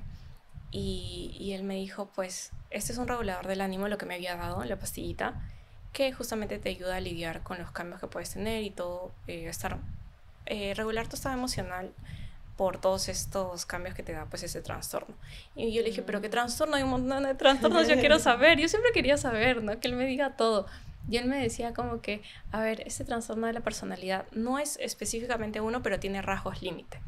Okay. O sea, no llegas a ser límite, pero tienes rasgos límite. Es que es muy Es muy amplio, el espectro sí. de trastornos. Entonces, claro, puede ser un poquito de uno, un poquito de otro. No necesariamente tiene un nombre como tal. No como el que dices que es el borderline o trastorno límite de la personalidad. No es necesariamente uno tal cual, ¿no? Sino como O que sea, puede ser, tiene rasgos similares. Él me dijo, tú, o sea, tengo muchos rasgos de border, Ajá. pero tengo cosas que no. Que no van con la descripción de un border. Claro, o sea, por ejemplo, en el caso de los border a veces tienen comportamientos muy erráticos o muy violentos o cosas así que eso no tengo, por ejemplo. Entonces, como que para ser border tienes que cumplir como que tal cosa y yo cumplo como que 3, una cosa así, de toda la lista, por ejemplo. Ajá. Entonces sí tengo cosas, pero no todas como por ahí. Por eso tiene rasgos. Entonces, y yo, ok, está bien. Y sí, o sea, también me ayudó bastante el saber eso porque pude identificarme y pude darme cuenta de que sí es cierto. Y él me decía, si bien no tienes estos como que rasgos de pues ira o violencia, cosas así, pues sí te vas al otro extremo de que los momentos de depresión pues súper intensos, también el punto de llegar a recurrir a otras formas de hacerse daño para lidiar con este dolor emocional, ¿no? Y pues tiene mucho sentido porque muchas veces lo border está ligado a cosas que nos han pasado, ¿no? A traumas, a violencia, o sea, ya sea física, psicológica y todo eso, ¿no? Entonces, pues tiene mucho sentido. Y exactamente no sé, o sea, no sé en qué momento fue que dejé de autolesionarme, pero tampoco quise saber porque fue como que algo que dejé y dije, no quiero volver más a eso, entonces pues queda en el pasado. Sí. Tampoco como que me fijo así, ya pasó un año, no, o sea, ya pasó muchísimo más de hecho, pero simplemente como que quedó ahí. Y pues sí, o sea, en su momento fue a lo que recurrí, no fue lo ideal, pero pues pasó. Algo que se cree mucho de la medicación para las enfermedades psiquiátricas es que no es tan necesario. O sea, hay muchas personas que piensan que pueden solas. Como que no, yo estoy muy, muy triste y no se explican por qué, pero no van a un doctor, no van a un psiquiatra, no van a un psicólogo. Y como decías, da miedo. O sea, ¿por qué los antidepresivos, los ansiolíticos? Da miedo tomarlos porque suena algo muy grave. Sí, suena algo muy fuerte. Es que tenemos esta idea de que, wow, o sea, no es, por ejemplo, que ya me tomo un ibuprofeno y no, que es súper fresh, cualquiera se toma un ibuprofeno, un paracetamol, ¿no? Y yo también tenía esta idea porque me acuerdo, o sea, desde que comencé a tomar las pastillas, muchas veces me venía a la cabeza esta idea de por qué, o sea, ¿por qué necesito estas pastillas para poder estar bien? Porque no puedo estar bien yo solita. Claro. Y fue todo un proceso, porque por momentos también, cuando comencé a mejorar un montón y el doctor vio una mejoría pues muy grande, me dijo, mira, vamos a probar reducir la dosis y vamos a probar dejar las pastillas, o sea, los antidepresivos. Y yo estaba súper emocionada. Yo dije, sí, o sea, al fin los vamos a dejar, los voy a... Ya, es que también una cosa es que tienen efectos secundarios a veces que son un toque fastidiosos. Entonces yo decía, bueno, pues si puedo no tomarlos, yo estaría feliz. Y recuerdo que pues dejé de tomar las pastillas y comencé a sentirme muy mal.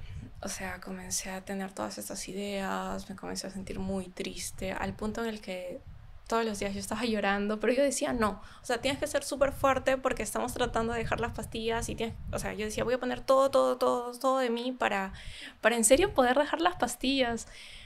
Y me esforzaba un montón y pasaron varios días y yo hablo un montón con mi mamá por videollamada, ¿no?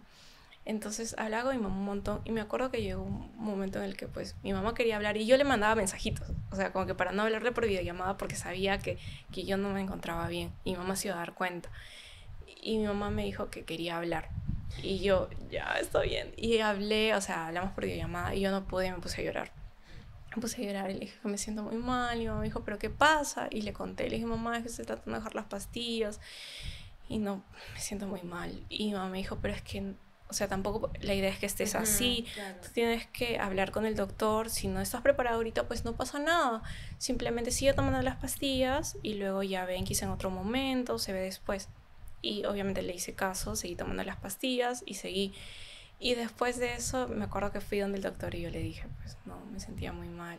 Y el doctor, y yo me sentía mal, o sea, yo sentía que había fracasado. Yo dije, no lo logré. Y el doctor me dijo, no lo veas así. O sea, en realidad date cuenta de que si fueras una persona que tiene otra enfermedad, no sé, diabetes, alguna cosa así, te necesitas su medicación, pues nadie te diría nada, ni tú te juzgarías, ni tú dirías, Claro. ay, ¿por qué tengo que tomar esta pastilla? Simplemente te la tomarías porque sabes que es parte de tu tratamiento y es para que estés bien. Entonces, es parte de, tienes que tomarla, no pasa nada. O sea, si la tienes que tomar un mes, si la tienes que tomar un año, si la tienes que tomar de por vida, no te hace menos ni te hace completamente diferente a lo que eres el hecho de tomar una pastilla. Claro. Y de hecho es algo que estás haciendo por tu bien. O sea, sería irresponsable más bien el hecho de tener una enfermedad y no tratarla y dejarla así sin cuidado, sin seguir el tratamiento. Más bien tú estás haciendo lo correcto. Estás tratándote, estás haciendo las terapias, estás tomando tu medicación, entonces no te sientas mal. Y como que me hizo ver las cosas de una forma diferente, ¿no? El hecho de que pues sí, no pasa nada. Es que es muy cierto, las enfermedades mentales, las enfermedades psiquiátricas se ven de una manera asociada a la debilidad. O sea, las personas, sobre todo en las generaciones antiguas, creo que lo ven como algo, no, eso no existe, no, eso no es verdad, no, es que está triste. No, o sea, todo algo muy, muy... Lo toman muy a la ligera cuando es igual de difícil de recomendar que una enfermedad que requiera, por ejemplo, como sí, decía, es cierto. ya, la diabetes, tienen que inyectarse o tomar lo que sea que necesiten o inyectarse insulina porque si no, no pueden, les va a pasar algo malo, ¿no? Igual pasa con los antidepresivos, pero existe este estigma de la sociedad. Sí, todavía hay mucho estigma. O sea, si bien hemos mejorado un montón, todavía hay bastante estigma. Y yo pienso y digo, o sea, en realidad las personas a veces no se dan cuenta o te pueden juzgar mucho porque te estás tomando una pastilla. Yo, por ejemplo, o sea, es algo que no compartía con nadie. O sea, simplemente me tomaba mis pastillas y me quedaba callada y nada. Y pues luego a mis amistades, a las personas a las que sí les tenía confianza, pues les contaba, ¿no?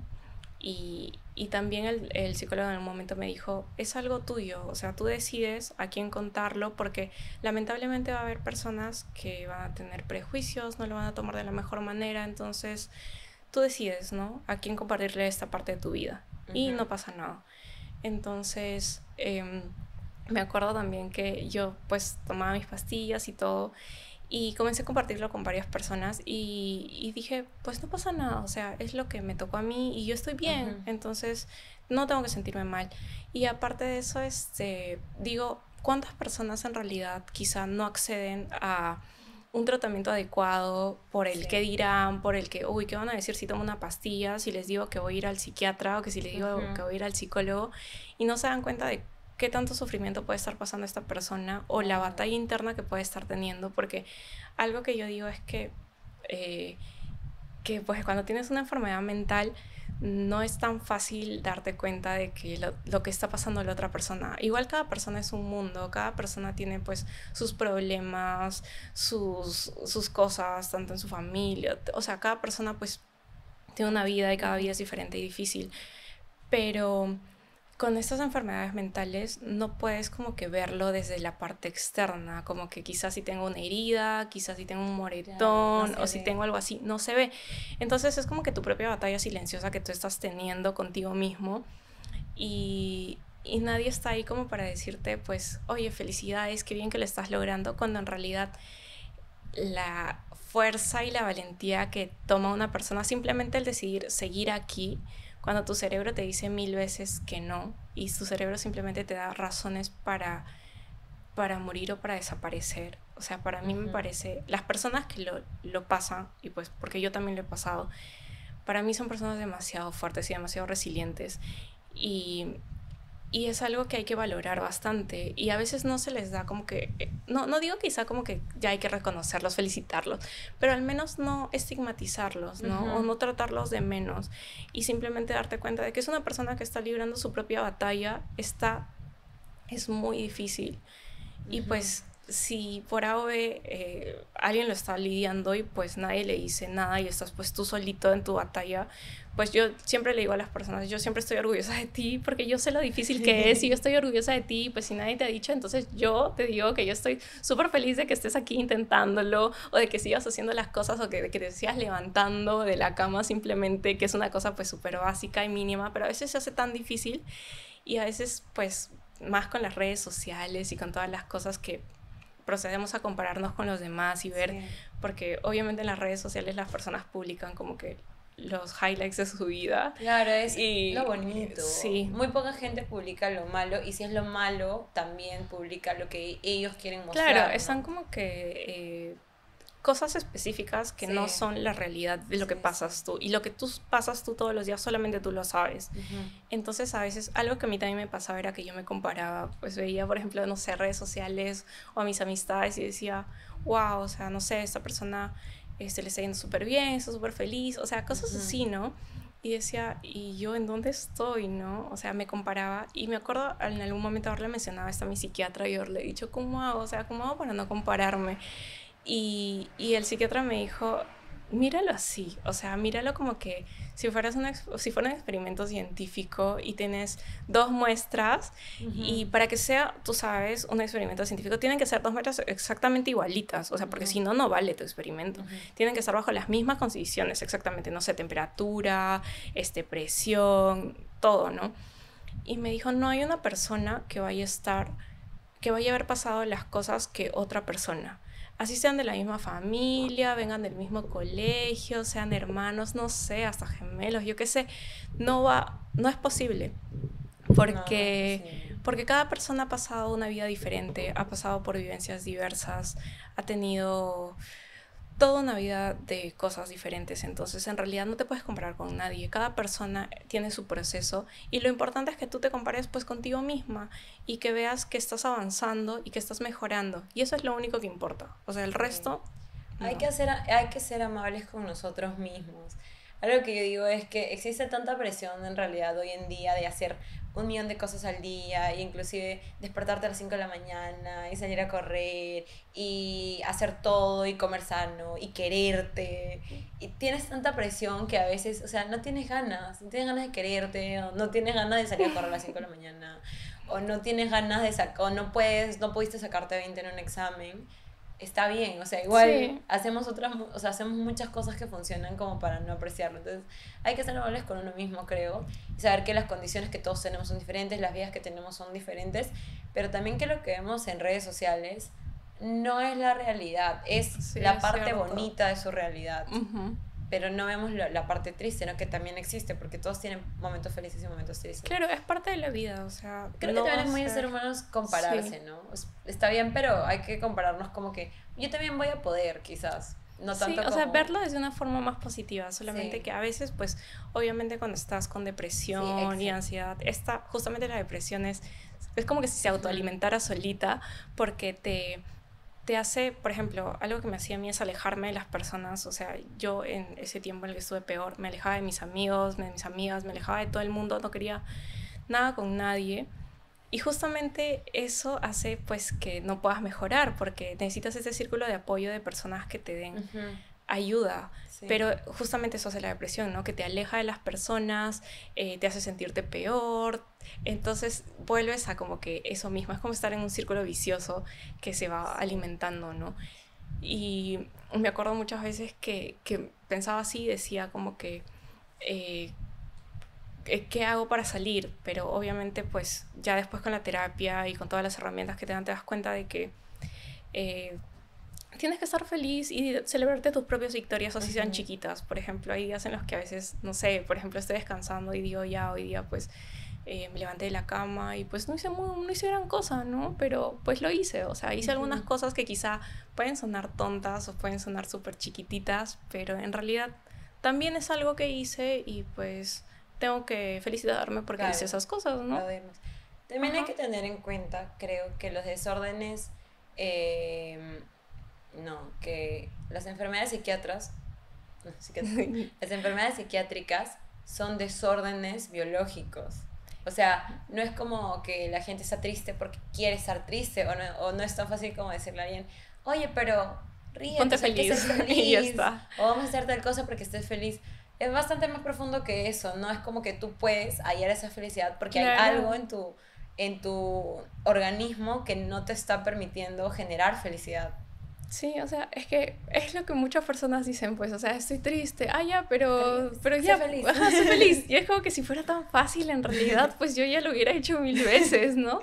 Pero no es así, o sea, en realidad hasta cuando ves todos esos rayos X o esas tomografías de cerebros con diversas enfermedades Ujú. mentales, te das cuenta de lo diferente que son uno del otro, de una persona que, puede, por ejemplo, tiene depresión, una persona que no tiene ninguna enfermedad, porque en realidad sí está pasando algo en su cerebro y Ujú, pues la serotonina no se está produciendo en la medida en la que se ujú, debería de sí, producir.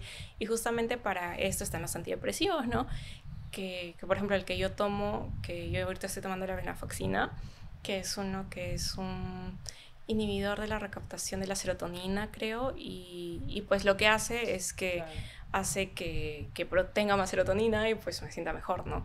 Entonces, pues hay algo ahí que está justificando el hecho de que no es simplemente que pues yo me ponga triste Claro, y porque me da la gana, ¿no? claro, claro. Entonces es Sí, algo más. sí, y es importante. En tu caso, tu mami que se dio cuenta e hizo algo, es importante actuar en el caso de las personas que están cerca a alguien que tiene algo que ven que no está bien, ¿no? O sea, por ejemplo, si tú ves que tu amigo está muy triste, que se está alejando de todos, puedes actuar si ves que tu hijo está triste, pero también intentar pedir ayuda, que a veces es muy difícil pedir ayuda, sería lo ideal. También estar atento, creo, es Sí, como un pero barómetro. algo muy cierto es que en realidad las personas sí piden ayuda. Por ejemplo, si una persona dice, ay, es que estoy muy triste, es que en realidad ya no quiero Ok. nada, hasta lo puedes tomar de una forma como que muy como chiste o como que no lo está diciendo realmente, pero en realidad se ha dado señales Mm, y, y pues obviamente también es parte de, ¿no? Parte de cuidar a tus personas. Porque yo digo, a veces se nos olvida que quizá cuando cuidamos una relación amorosa, tenemos que tener un montón de cuidado, cultivarla, pero también lo mismo con las amistades. Tenemos sí, que también cuidar mucho totalmente. nuestras Ujú, amistades, también nuestras relaciones familiares y todo eso, o sea, entonces es parte de, ¿no? ujú. Y, y sí, o sea, por ejemplo, yo en los momentos en los que recuerdo haber sentido muchísimo más triste, yo decía, pues en realidad las personas que me salvaron fueron los demás. Porque yo decía, si hubiera alguna forma, o sea, hasta le he dicho a mi psicólogo, si hubiera alguna forma de que yo pueda desaparecer de este mundo y acabar con todo este sufrimiento que siento, sin hacer que nadie se ponga triste, sin que nadie, o sea, sepa o le afecte de alguna forma eso, pues yo ya lo hubiera hecho hace mucho tiempo. Y él me decía, pero es que eso no es posible, porque en realidad Claro. no es posible, o sea, tu vida ha tocado la vida de muchas otras personas en diversas medidas, ¿no? Entonces, eh, obviamente es algo que yo pensaba, ¿no? Decía, ¿no?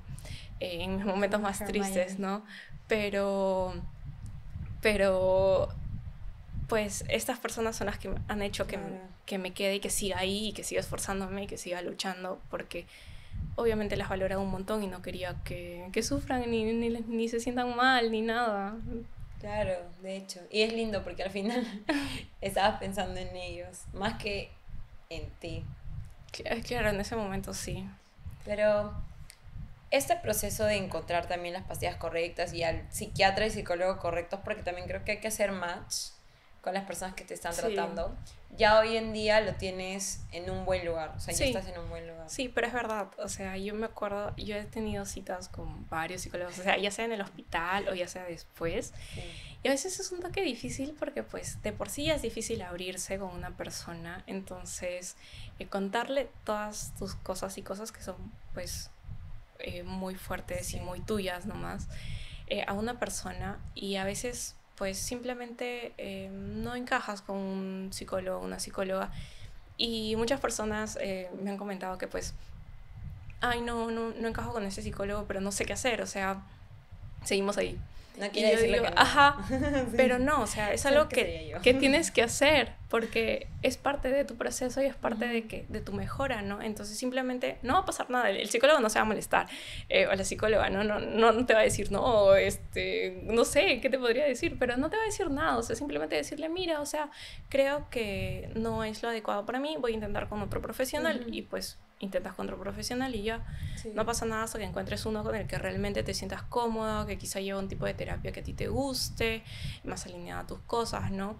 Y así, o sea, actualmente yo estoy con un psicólogo que me está tratando, que pues me cae súper bien, nos llevamos súper bien y yo planeo pues seguir con él hasta, no sé.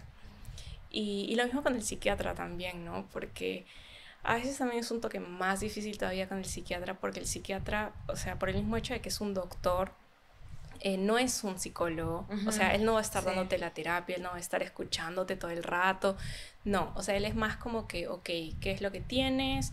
¿Qué pastillas estás tomando? ¿Cómo es que te está afectando? ¿Cuáles son los efectos secundarios quizá que te da? ¿Estás bien? ¿Te cambia otra pastilla? O sea, es algo como que un poco más frío.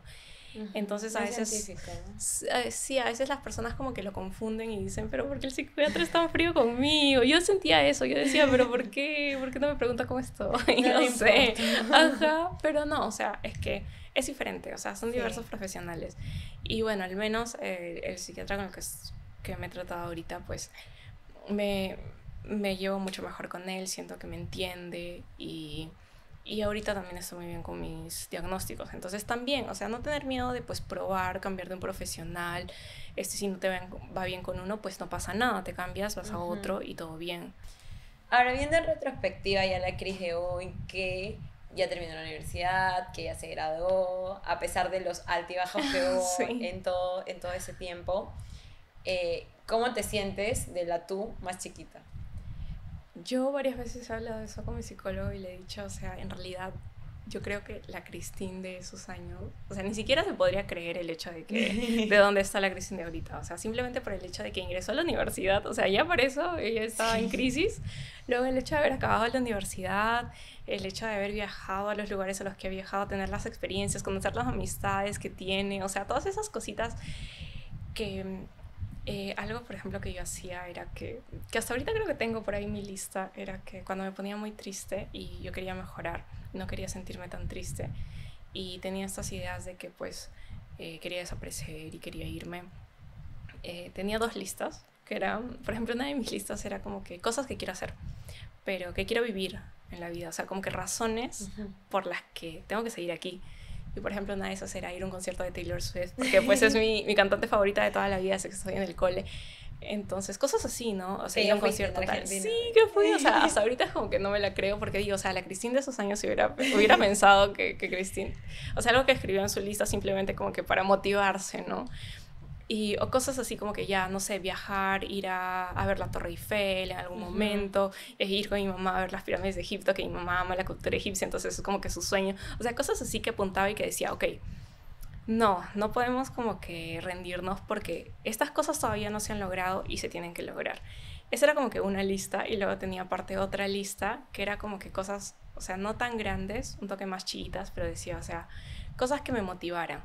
Por ejemplo, el simple hecho de poder acariciar a mis gatos, ¿no? Que es algo que me hace muy feliz a mí. Entonces ponía el acariciar a los michis. Luego ponía como que, no sé, el poder ver un atardecer en el mar, que yo amo el mar y yo amo los atardeceres. Entonces simplemente el ver, o sea, cositas así que a veces no piensas que pueden tener tanta repercusión o simplemente, no sé, salir y reírme con mis amigas con las que salgo y pues nos matamos de risa y hablamos de mil Sí. cosas y pues te reinician el día y te reinician Ajá. la vida Te porque recargan. te recargan, ajá, de toda esa energía buena. O sea, cositas así me apuntaba cuando me pasaba algo bonito, ¿no? Y decía, ok, y lo apuntaba y luego en esos momentos en los que me sentía mal, decía, lo volví a ver y decía, pues estas cosas valen la pena. Entonces, como que me Son motivaba, motivos. ¿no? Ajá, Ujú. son motivos. Qué chévere, es un ejercicio que creo que todos podrían Sí, hacer. podría ser. Es algo bonito de tener. Y para motivarse, porque también, pues, perder la motivación es normal. Creo que tengas o no cualquier tipo de condición, es muy normal perder la motivación o a veces no sentirte bien y está bien también. ¿Qué le dirías a alguien que se siente muy triste y que no sabe qué hacer o por qué. Yo creo que algo básico, así súper básico, es que tienes que solicitar ayuda. A veces da mucho miedo. Simplemente el hecho de decirle a alguien, así sean tus mejores amigos, tu mamá, tu papá, simplemente decirle, oye, estoy muy triste o estoy hasta pensando cosas como muchísimo más intensas, ¿no? Como te he mencionado. El decirle a ellos es muy fuerte, o sea, para mí se me hacía muy difícil, o sea, hasta ahorita es como que ya mira ya cuántos años han pasado y simplemente el hecho de decirle a mi mamá en algún momento, mamá, sí, yo de verdad no quería vivir acá, o sea, ¿cómo dañas a tu mamá de esa forma? Porque yo amo a mi mamá y yo no podría decirle una cosa así porque digo, ¿cómo se va a sentir? O sea, entonces es muy difícil. Pero si no puedes hacer eso, entonces buscar ayuda de otra forma. O sea, si tienes la posibilidad y puedes pedirle ayuda pues, a familiares o amigos, pues lo haces. Pero también entiendo que es muy difícil, entonces puedes pedir ayuda de otra forma. O sea, ya sea ayuda psicológica. Algo también que hacía, que me acabo de acordar, es que muchas veces cuando yo estaba mal, eh, estaba hasta en la universidad, me acuerdo que me iba hasta por la laguna porque no quería llorar y que me vieran. Y encontré en una de esas un teléfono de una ONG que era de ayuda, pero era a como que adolescentes y adultos jóvenes que estuvieran pasando por problemas o que tuvieran ideas suicidas o cosas así, ¿no? No sé cómo llegué a obtener esa información, pero tuve ese número. Y me acuerdo que una vez, de las tantas veces que me sentí súper mal, cogí mi celular y los llamé. Y me respondí, o sea, no fue era una ONG aparte, particular, ¿no? Me respondieron, y me dijeron como que qué pasa, y les conté, les dije que me siento muy mal, me siento muy triste, no sé qué. Y de cierta forma me ayudó porque me calmaron, o sea, la persona que estuvo al otro lado del teléfono me calmó, me hizo como que en ese momento quizá no optar por otra cosa o no hacer otra cosa que hubiera sido, quién sabe, ¿no? Pero me ayudó, o sea, no sé cuántas veces habré llamado ese número, lo tenía guardado, me acuerdo en mi celular, pero ponte, habré llamado unas 5 veces, un ejemplo, y, y me ayudó bastante, o sea, saber quizá que hay lugares a los que puedes acudir, o sea, siempre hay algún lugar de ayuda, ya sea en internet, googleando, buscando, o hasta el número, creo que también en el MINSA hay un número en el que puedes llamar y pedir ayuda, entonces es cuestión de simplemente tener la valentía de quizás hacer esa llamada y es anónimo. O sea, por ejemplo, esas llamadas eran anónimas. Yo no tenía que dar mi nombre, yo no tenía que decir, no sé, DNI, edad o lo que sea. Simplemente llamar y alguien que me escuche. Qué linda ONG, porque sí. Sí, no me acuerdo ahorita el nombre porque es algo que se me había olvidado, pero justo me acuerdo de una vez Voy que a buscar alguna y si encontramos alguna la ponemos para que lo tengan en cuenta. Pero sí, eso, como pedir ayuda, de hecho, es súper, súper esencial, ¿no? Entonces, sí, y si por ahora, no sé, tienes un amigo o alguien que quizá ves y piensas que puede estar pasando por algo, hablarle. O sea, porque a veces no les hablamos porque decimos, no, quizás sí me estoy equivocando, quizás como que me estoy entrometiendo, o quizás es una cosa muy personal. No, o sea, simplemente háblale y muéstrale que estás aquí. O sea, que tiene tu apoyo, que tú le puedes... que tú lo puedes escuchar. Hasta a veces una cosa súper simple de escuchar a una persona, el hecho de que se pueda abrir y desahogarte, o sea, te libera tanto, te ayuda un montón. Entonces, y decirles simplemente no te voy a juzgar. O sea, no te voy a juzgar, pienses lo que pienses, sea como sea, no va a ser que te quiera menos, no va a ser que me defraudes de cierta forma, no voy a pensar ni va a cambiar mi idea que tengo sobre ti. Yo creo que sí es bueno intervenir. A veces entrometerse un ratito puede sonar feo, pero puedes hacer muchas cosas buenas. O sea, sí, en realidad no sabes si le estás salvando la vida, estás salvando la vida a una persona. Con una cosa está súper simple. Sí, con decirle, o con hacerlo sentir bien, ¿no? Hacer sentir bien a otra persona tiene tanto poder, como lo que decías, qué orgulloso soy de ti, oye, qué bien has hecho esto. Palabras que llenan. Sí, con cosas simples. O sea, yo también, por ejemplo, me fijo con mi hermana o cosas así. Decirle, yo estoy orgullosa, porque de verdad yo estoy súper orgullosa de mi hermana. O sea, porque se esfuerza un montón en los estudios, la sufre. Pero yo le digo, yo estoy orgullosa. Porque quiero que sepa siempre que yo estoy orgullosa de ella y estoy muy feliz. Y le digo, no importa. O sea, justo ahorita está en el liceo y luego tiene que dar su examen de la maturidad para luego la universidad. Entonces está súper estresada. Yo le digo, no pasa nada. O sea, no pasa nada y si te demoras más, si se te hace un poco más difícil, sí, no pasa nada. O sea, de verdad no pasa nada, yo voy a estar acá, no te voy a querer menos, no me voy a sentir mal de ti, no, o sea, no tiene sentido, simplemente, pues, tú dale y yo estoy acá para Qué apoyarte, ¿no? linda. Y con tu papá biológico no tuvieron relación, pero sí hablas con él de vez en cuando. De vez en cuando sí, o sea, justo ahora último, pues volví a verlo, justamente porque él se iba a operar y, y justamente me llamó y todo, pero, pero en realidad, o sea, lo vi, después lo volví a ver una vez más y otra vez, o sea, volvíamos a lo mismo de estos comentarios en los que me dice cosas que me hacen sentir mal, me dice cosas en las que me hiere y yo he tratado de hablar con él muchas veces y de decirle como que, mira, estas cosas a mí no me hacen bien, podemos como que simplemente no. Pero a veces es muy difícil que las personas cambien si no quieren cambiar. Ujú.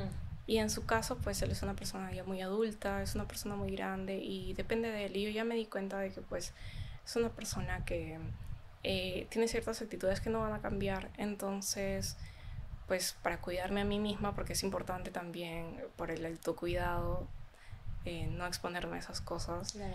Entonces, porque yo sé que a pesar de que yo diga no, no me va a afectar, igual me va a afectar de cierta medida.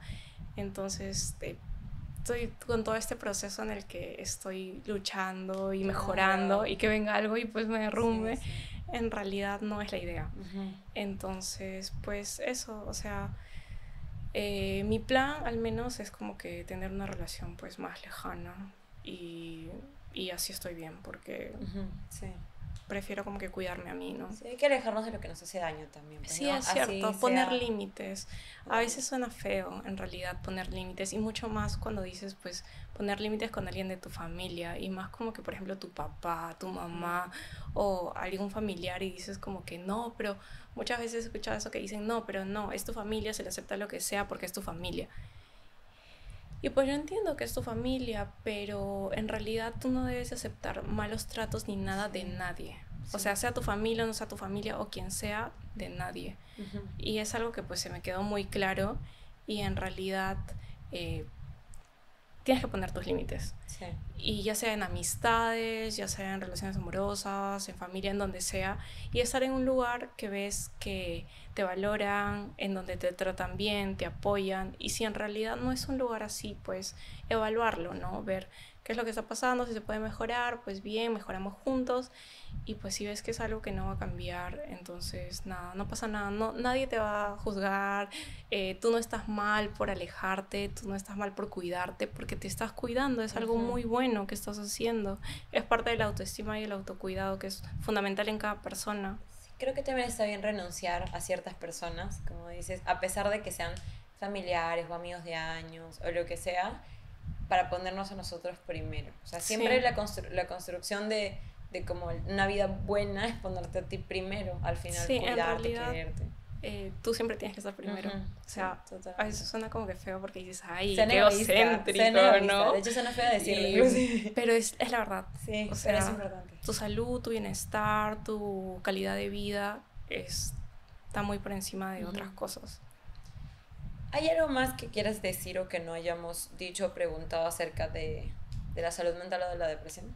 Yo creo que pues he dado más o menos Ujú. Obviamente es todo un proceso, hay un montón de cosas y también un montón de cosas que aprendí de terapia que me han ayudado un montón. Pero más que nada el hecho de que no estás mal, o sea, cualquier persona que tenga cualquier cosa, no eres menos por tener algo. Yo me acuerdo que la primera vez que me dieron mi diagnóstico, que me dijeron pues tienes depresión o pues tienes ansiedad, yo me sentí muy mal, o sea, dije, ¿por qué tengo que tener esto, no? Pero no pasa nada, o sea, el hecho de que puedes tener una enfermedad, puedes tener dos enfermedades, puedes tener lo que sea, no te hace ser menos persona, no te hace ser menos, y puedes lograr hacer todas las cosas que quieras, obviamente llevando un correcto tratamiento, lidiando Ujú. con eso de la mejor forma y llevándolo bien, ¿no? Porque obviamente si yo no me hubiera tratado ni nada, no hubiera podido lidiar con todos los cursos, Claro. con trabajo, con cosas así que son más fuertes, pero ya llevando tu tratamiento, lidiando con eso, pues puedes ser capaz de hacer todo. Y Ujú. a veces muchas personas se cierran en esta idea de que, porque cuando estás deprimida, pues no ves otra cosa. y te sientes muy triste y piensas, pues va a ser así por siempre, no voy a poder salir de aquí nunca, pero en realidad sí vas a saber salir de ahí. Y yo sé que así lo escuches, dices, no, es mentira, porque me siento muy triste. O sea, de verdad tu cerebro, pero pues tiene una capacidad increíble de hacerte sentir mal cuando quiere, en donde dices, pues, no, pero en realidad, o sea, es cierto, si así estés mal todo un día, toda una semana, súper bajoneada, pues no va a ser toda tu vida, o sea, van a haber más días en el año, van a haber más meses, van a haber más años, y quizás si tienes, no sé, eres un adolescente, tienes 17, 18, tienes veintitantos, pues mira cuántos años te faltan, todavía no has vivido los 30, no has vivido los 40, no has vivido los 50, o sea, quién sabe hasta qué edad, y puedes vivir tantas cosas, puedes viajar, puedes experimentar, puedes conocer un mundo, o sea, ahorita, por ejemplo, las ganas que yo tengo de vivir y de experimentar tantas cosas son tan grandes que digo, wow, o sea, ¿cómo hubiera pensado esto hace unos años? Porque no, o sea, no me entraba en la cabeza. Claro. Y a veces pues nos cerramos, o sea, no pensamos eso, simplemente pensar que pues estás en un mal momento, sí, pero no va a ser así siempre. Y si recorres a ayuda, pues lo vas a sobrellevar muchísimo más rápido. Y en mi caso ha sido un toque más difícil, pues porque mira, sí estamos algunos años y pues yo sigo con las pastillas y todo, pero hay personas que lo sobrellevan muchísimo más rápido y pues hasta están con pastillas un tiempo y luego lo dejan y pues solo llevan la terapia psicológica o hasta ya no necesitan terapia psicológica tan seguido y pues pueden seguir su vida y ser completamente funcionales y seguir sus metas y les puede ir súper bien. Simplemente es como que tener eso, no rendirse, ¿no? Y seguir ahí. Y tener esa valentía de seguir luchándola, porque en realidad, si sigues luchándola, pues eres una persona admirable y te tienes, o sea, tienes que darte cuenta de todo lo que haces y de todo lo fuerte que eres y de lo resiliente que eres y de la valentía que tienes, porque para ser una persona que está luchando solita contra sí misma, contra su mente, en realidad es muy difícil. Así que pues yo aplaudo a todas las personas que pasan por todo eso. Hay que sentirse orgullosos. Sí, es cierto, Hay que de sentirse todo. orgullosos de nosotros mismos. Y es importante, creo que ante la duda de poder tener algún trastorno o de tener depresión o de tener ansiedad, de lo que sea que estés sintiendo, así tengas una mínima duda, ve a revisarte.